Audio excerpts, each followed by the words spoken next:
ছোট্ট একটু জায়গা, এই যে বেডটি, এই বেডটিতে এই সবজির খোসা, পাতা পচা বলতে এই যে দেখছেন এত পাতা পড়ে আছে, এগুলো সব কিন্তু আমার এই এক একটা টবেই চলে যাবে। তো এই সবজির খোসা, পাতা পচা, একটু গোবর সার মাটির সাথে হয়তো ছিল, আর মাটিটা দেখে বুঝতে পারবেন এই যে দেখুন আখের খোসা টোসাগুলো এখনও উঠে আছে। তো সেরকম মাটি নেই, তো সেইভাবেই আমার টবটি তৈরি। আর তাতেই এক ঝলক একটু দেখে নিন কি সুন্দর তার ফলন। এই রকম কিন্তু আমার একটি দুটি করে এদিক ওদিক হয়েই আছে। আর আপনারা যদি এইভাবেই করতে চান, ছোট্ট একটু জায়গা, তাতেই কিন্তু এত সুন্দর ফলন। এই যে আবার এখানে তো এইরকম দেখুন গাছ কটি, গাছ এই দুটো গাছ, এই দুটো গাছে কিন্তু এখন শীতকাল অবধি ঝিঙে পাবো। তো বুঝতেই পারছেন তো ঝিঙের দাম শীতকালটাতে কেমন হবে।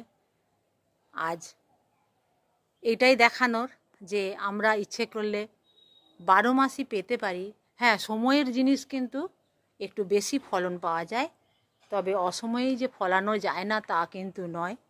এই তো শরৎ, এখন দেখাই যাচ্ছে যে আমরা যদি অর্গানিকভাবে এইরকম বাগান করতে পারি তাহলে কেন করব না। ছোট্ট ছোট্ট জায়গায় সবজির খোসা, পাতা পচা এগুলো তো আমরা ফেলেই দিই, ফলের খোসা, সেগুলো দিয়েই অল্প মাটি মিশিয়ে, এই যে অল্প উপরে মাটি ছড়িয়ে দিয়েছি, এটা আমার 1 মাসের মধ্যে পচন হয়ে পুরোটা মাটি তৈরি হয়ে যাবে।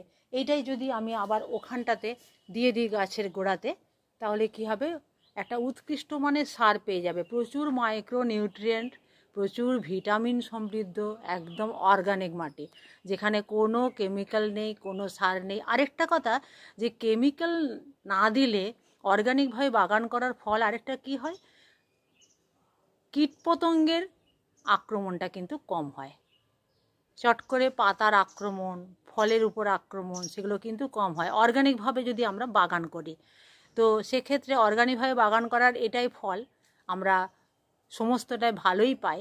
আর তারপরে যেহেতু পরিবারের হাতেই আমরা তুলে দেব সেই সবজি, সেই ফল, সেই শাক, তাহলে অর্গানিকভাবে করাটাই ভালো। আর কীটনাশক বলতে আলাদা কিচ্ছু নয়, ওই নিম জল, কাঁচা হলুদ জল, সেই রকম ওগুলো বেটে বেটেই দিয়ে থাকি। তো খুব একটা যে পোকামাকড়ের আক্রমণ হয় তা কিন্তু হয় না। আমি এইভাবেই বাগান করি, এখনও পর্যন্ত সাকসেস রেটই বেশি। তো আজ রাখি, অবশ্যই কমেন্টে জানাবেন, সাবস্ক্রাইব করে